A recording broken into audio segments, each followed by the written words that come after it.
Hello, Veronika. Hello. So I am very, very, very happy to have my friend Veronika Scott today be part of the InCharge conversation. I cannot imagine a young person who, for me, inspires, has more the meaning of what to be in charge is about. And as we know, to be in charge is a commitment to yourself, no matter how bad the situation is. So we met in 2014. At the time, you got a DVF Awards, you got a People's Award, which means that people voted for you. And I remember it was at the UN, and you accepted the award, and you were only 22 years old then, but you had such a voice, and you were so inspiring and so strong that I will never forget that. So please tell us first about your childhood and how difficult it was to be a homeless person as a child. Yeah, and I think it really is important now in this current time of what people are going through and all this economic uncertainty. So I can speak from personal experience growing up the way that I did. Both of my parents have been unemployed for decades. They struggle with mental health and addiction. And I can tell you there was like multiple years of my life that I didn't have a room. Everything I owned could fit in my backpack that I took to school every day. I would sleep on the couch or the floor because it was all. Where were you in Detroit? So I was in a suburb of Detroit at that time. We were in an area called Clarkston. But it was a very good school. And that was what was interesting. It was a very good public school. And my parents moved there for a reason. They didn't have money. They didn't really have employment. They didn't have stable employment. And they moved there because they knew that me and my siblings could get a great education for free. So that's why, it was weird to be in an area that was very wealthy, and we were the kids that didn't have clean clothes or the newest technology or anything. And how many kids were you?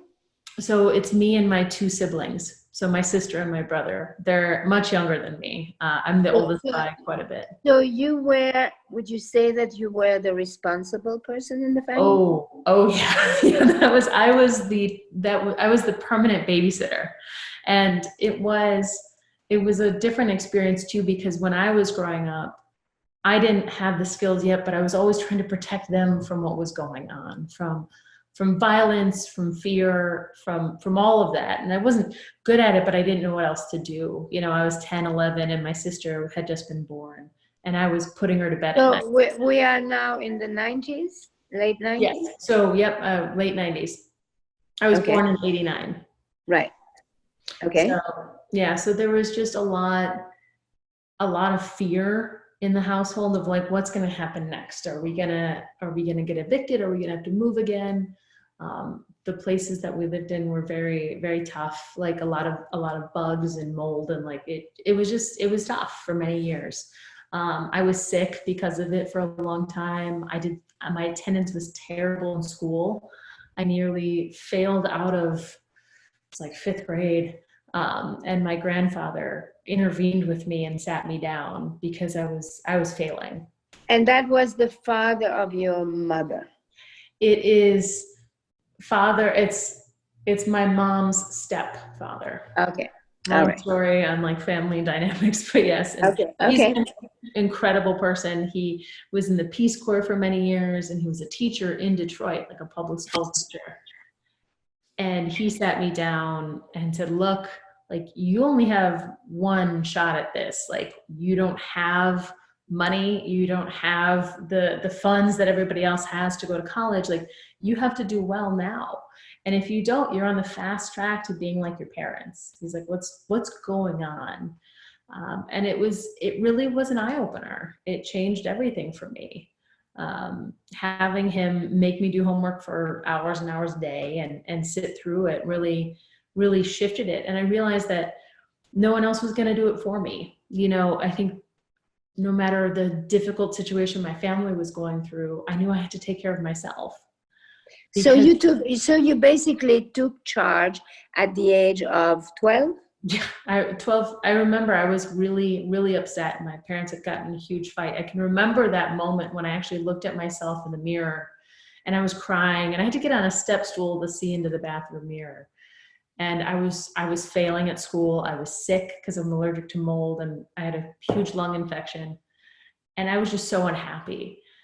And I knew in that moment that, like, I had to do something else, and I had to do something different, and it wasn't going to come from anyone else. Like, no one else was going to do it, and I had to. And I remember that moment very vividly.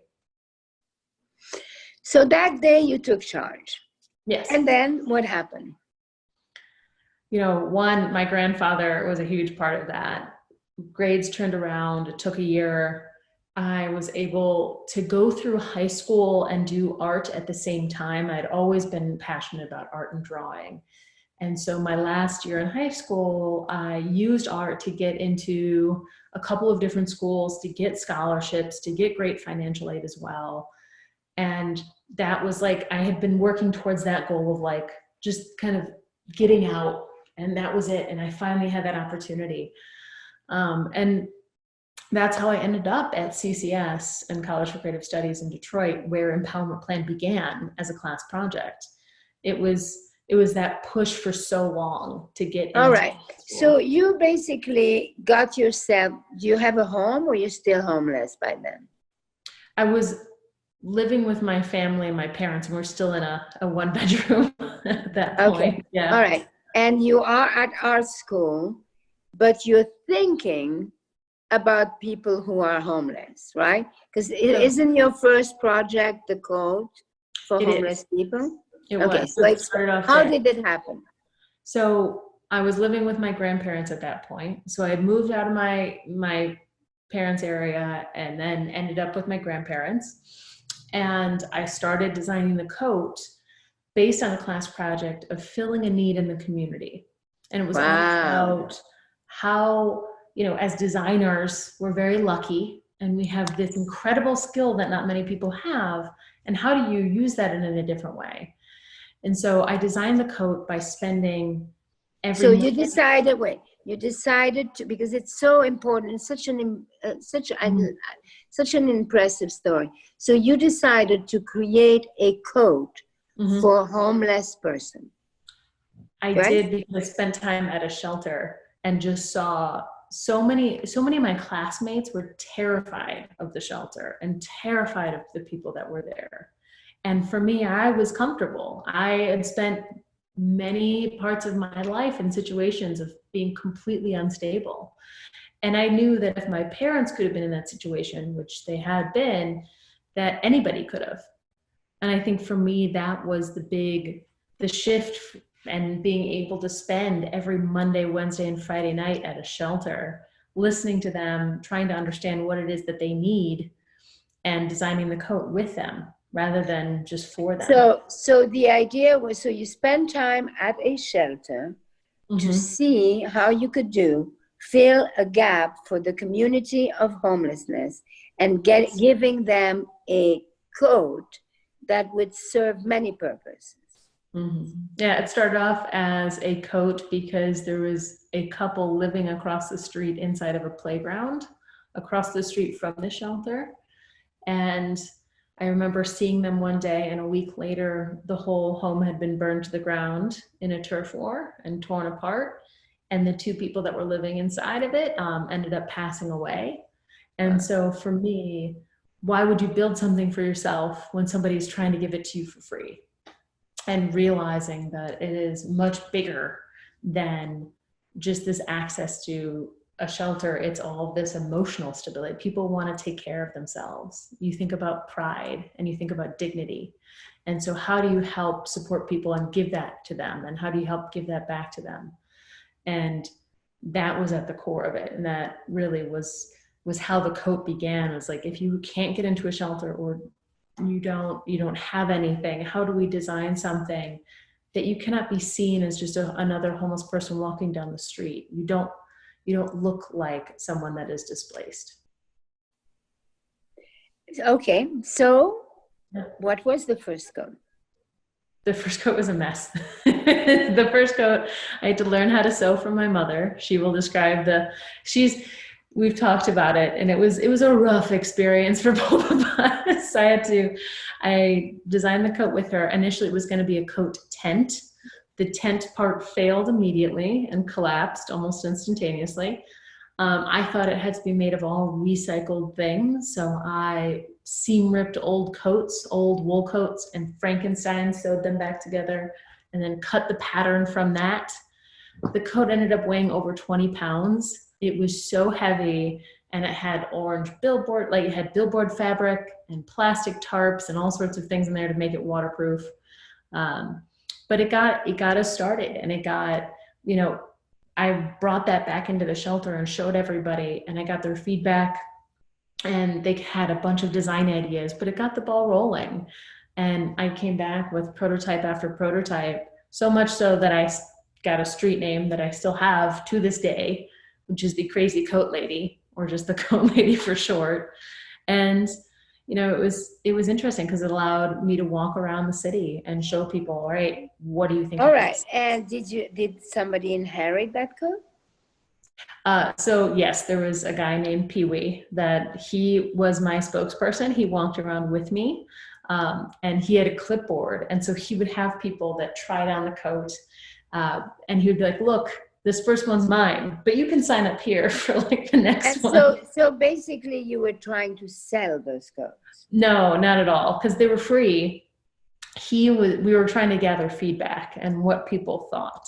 And so Pee Wee had been on the streets for 15 years consecutively. So not a single night off in 15 years. And so he was the person that everybody knew, everybody trusted. And he was the person that I did that with, actually. So he got the first coat. He got the first coat. And then what happened? Then we had people that were coming up to us and asking for them individually. People we had never met before asking about the jackets. And at this point, the class project ends. The class is over. I did well. Did you get a good grade? I got an A. I got an A. But for me, it didn't end. Like, I didn't want to stop going. And I think that was the first thing. I didn't think about it, but I still went. And I kept on doing prototypes, and I kept on coming back. And then I realized one of my professors said, like, just make this another class project. This is too good to stop now. So if you need more time, make it another class project. And so I realized that also I couldn't just keep going on my own. I had no money. I had no way to continue this, even just for the supplies to make the prototypes. So I was able to write the first business plan, which was hysterical. It was mostly pictures and one spreadsheet that said we needed $1,600 to operate for a year, which was an understatement. But that got our first supporter. I was able to get a meeting with the dean of the school, and he had been the design director for Patagonia. And I didn't know that at the time, but he took me on and became my mentor and helped and pointed in the direction of some of the biggest business decisions that I made at the time. But I didn't know where to go for money, and he actually introduced me to Carhartt, and they became the first donor. So then you started to make these coats that you would donate, correct? Yes. So we made small amounts. It would take a while. It would take like 40 hours to make one, my mother and I. And then one day, as I was going back to the shelter, and with prototype number 80, and a woman stopped me on the way out. She started full on screaming at me. She was like, look, your coats don't matter. I need a job. I don't need a coat. And she was right. On its own, the coat is a Band-Aid for a systemic issue. And what really has the impact is hiring the people that would need it in the first place. I see. So from the idea of giving a coat to these homeless people, you then decided that through the coat, you would actually give these people employment. Yes. Okay. Yeah. And that was that was big because I had never hired anybody. I didn't know anybody that ever started a business. Like that was a huge learning experience for me. And also a lack of confidence. I think a lot of women struggle with this, the idea that they are the right person to take charge and to run something. Like you don't. And by the way, you're Mhm. 22. How old are you then? I was 20. Okay. All right. Okay. I was just want to remind you. also that, but like that confidence of like, no, it's not me. This is for later. And everybody I talked to, most of the feedback I got was, oh, go do this later. This is cute. This is nice. This is adorable that you want to help people. But go make money. Like go do something and come back to this later. But that was very interesting. And I'm glad that I listened to myself. I had to actually take some time and really sit down and think about what I wanted, because I was coming to the end of my college time. And either I had to go get a job or continue with this one. And I didn't even know what that looked like. And I remember taking about 6 months to say, like, I'm not going to apply for other jobs. And if I fail, worst case scenario, I will stay broke and I will stay living in my grandparents' basement. Which you were used to anyway. Exactly. Okay. All right. Then what happens?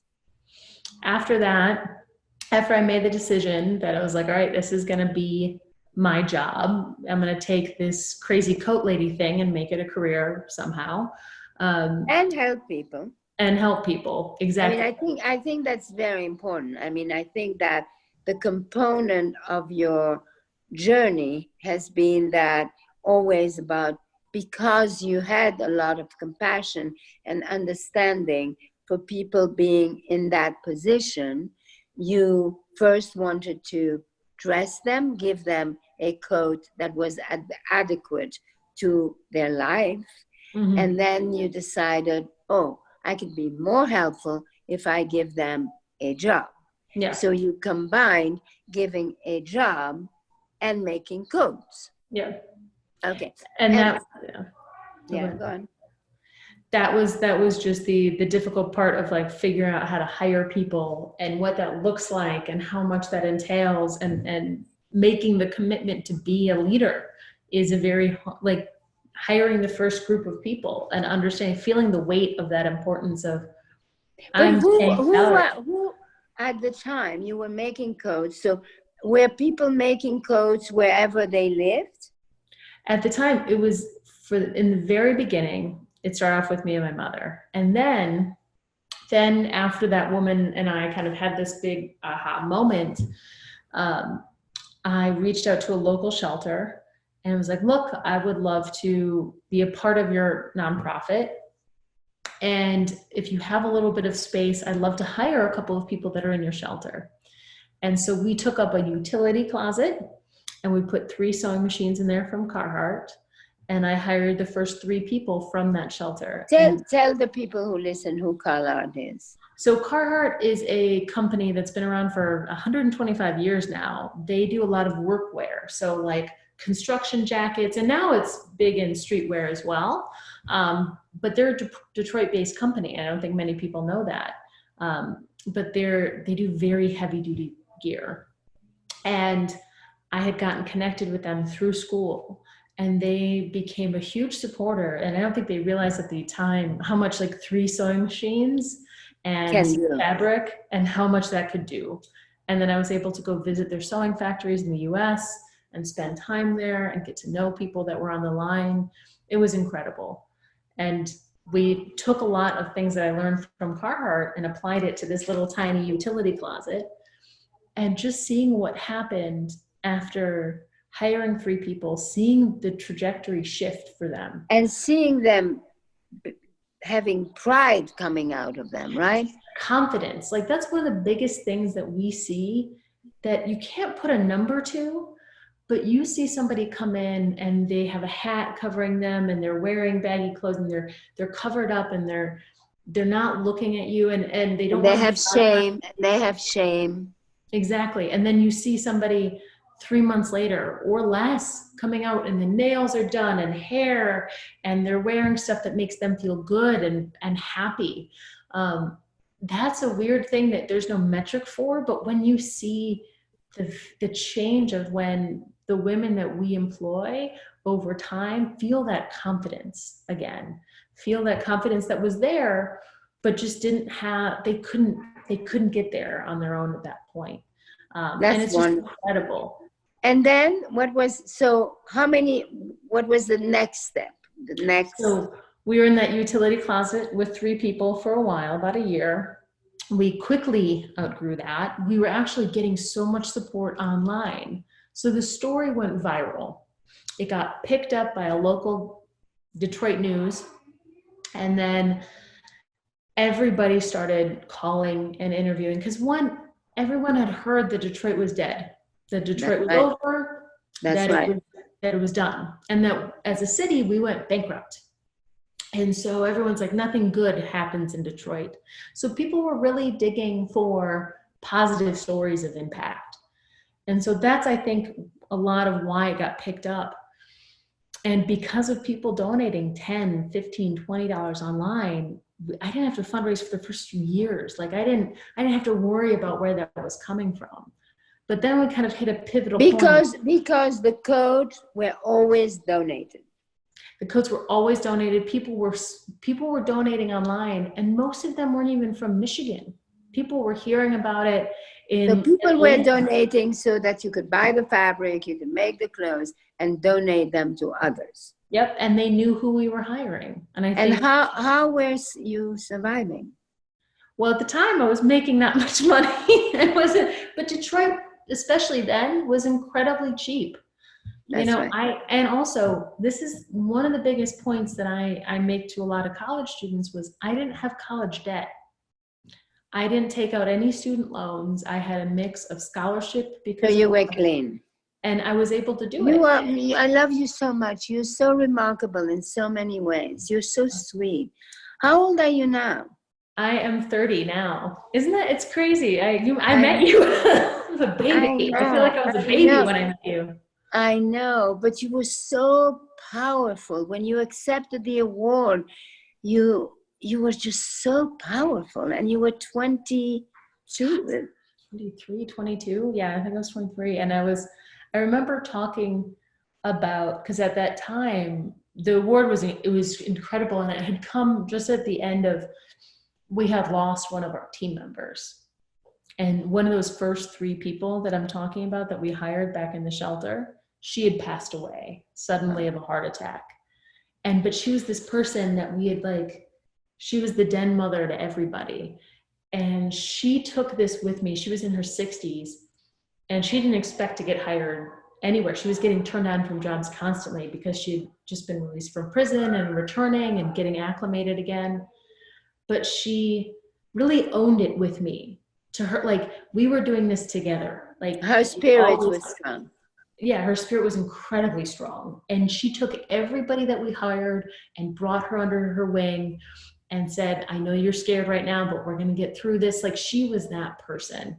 And so losing her really made me realize that that it wasn't a class project anymore, that it wasn't this little thing, that she was able to get a home, she was able to buy a car, she was able to start a college fund for her granddaughter. That's fantastic. And so those were the things. And I remember talking about it when I won the award because it had happened very recently and it was still weighing on me, the loss of her. And then, so where was that? Okay, so that was 2014. So we were now in our own space. We weren't in the closet anymore. We were in a incubator in Detroit called Pony Ride. And we had about 3,000 square feet. And we were able to get about 14 sewing machines in there. And what we were seeing was that we had started hiring a lot of people. The numbers we were able to produce were going way up.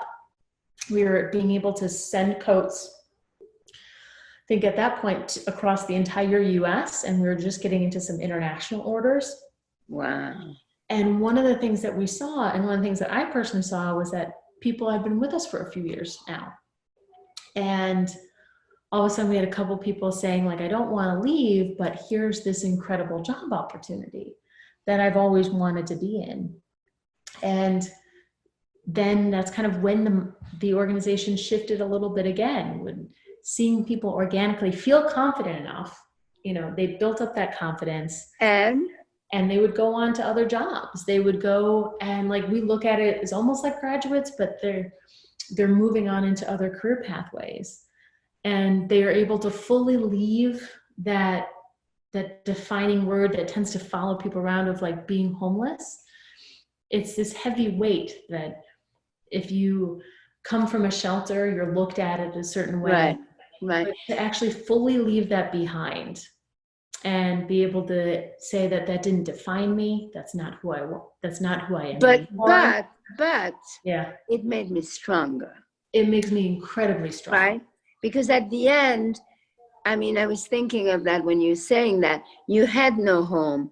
Everything you had was in the backpack. But one day you discovered my home is me. Yeah. Right? And you became your home. And you decided to make coats and give them away so that the coat would be the home. So the homelessness is so much a part of you discovering yourself and deciding that, okay, I have no home, but I have me. And therefore, I am my home. I am in charge. And I think that's such an important message today. But we don't have too much time, but tell me where you are now and where you're going towards. So we're in our own building, our own 20,000 square foot building. You own your own building? Yeah, we have our own building. It's 20,000 square feet. We have 60 people on the production floor right now. We actually have shifted over during this crisis. We've actually started making hospital gowns. We were able to supply local hospitals with PPE, which is incredible. The team is really excited to be able to give back in that way too. And I think for me, it's the next stage of what is growth for us? What does it look like to scale? We've done 50,000 coats and we've distributed them across the entire US and I think 19 countries. And we've seen countless families. We have dozens of individuals that have moved on into other jobs. And I think seeing that, so how do we take that and how do we grow that? And I think that's really sums up where we are now. And, even I'm looking at how do I tell that story? How do we share those stories? Because you touched on it so beautifully in the beginning. How do we have all the women on the team own and tell their own stories? Because that's what's the important part. Yes. Well, I think you yourself and your story so identify, how, instead of blaming, you don't choose where you're born, right? You can't choose who your parents are. Yeah. So you arrive and this is where you are. And at some point, you take charge. And the minute you take charge, you own it. You own your imperfection, they become your assets. You own your vulnerability, it becomes your strength. And no one that I have met epitomizes it so much as you do. Thank you. And I think that's entirely true. And then people discovered you. I remember one day Madonna discovered you. And I said, well, I discovered her before. You're like, I did it first. I found her first. I think for me, it's just, that is true. If I hadn't had those experiences growing up, I wouldn't be doing what I'm doing now. And I think the closeness that my team and I feel together comes from all of this shared experience that we have. And that individuals on the team that we support, people shouldn't pity them. People shouldn't look down on Of course. All right. So 2 things. Tell people who will listen to this how they can reach you and help you. So they can find out more about Empowerment Plan at Empowerment Plan. Yeah. Empowermentplan.org. Okay. Yep. Empowermentplan.org. Yep. Okay. So that's how they can reach you and how they can help you. So now, what? Oh, I was just saying right now we're doing PPE. So if people want to be a part of that, they can as well. Okay, great. And so the other thing I wanted to ask you is, you have just a few minutes. talk to all the young girls, all the people who are very desperate right now because they may have lost their job or may be afraid to lose their job or maybe, without a home or all of those things. Because of your experience, I think you can tell them what you think they should know. I think the message to anybody going through that, especially young girls, is that one, they're not alone. They're not in this alone. There are people that are there to help them, that want to be there to support them. But I think it's just weathering through it. Like, it will pass. These challenges will pass. Things will change. And if you take, like you said, take charge and a part of that change, those things will happen. This experience right now may feel terrible and scary, but it will be something that if they take this moment to learn from it, they will be able to use as one of their greatest assets later. Like, my experience growing up was incredibly difficult and challenging, and I don't wish it on people, but if I hadn't gone through that, I wouldn't know what I know now. And I think it's just kind of owning those experiences, because it can become your greatest asset. Yes, absolutely. Absolutely. I mean, the secret of life is owning it. So, Veronika, thank you so much for sharing your wonderful experience with you. And you're always an example to me. You really are. And the way you took charge of yourself and the way you own who you are has allowed you to become so powerful and helpful and inspiring. And do you have a happy life? I do. I feel very, very lucky. I'm very happy. Yeah, I feel great. God bless you. Thank you so much for having done this. Thank you so much for having me. Bye. Bye, everybody.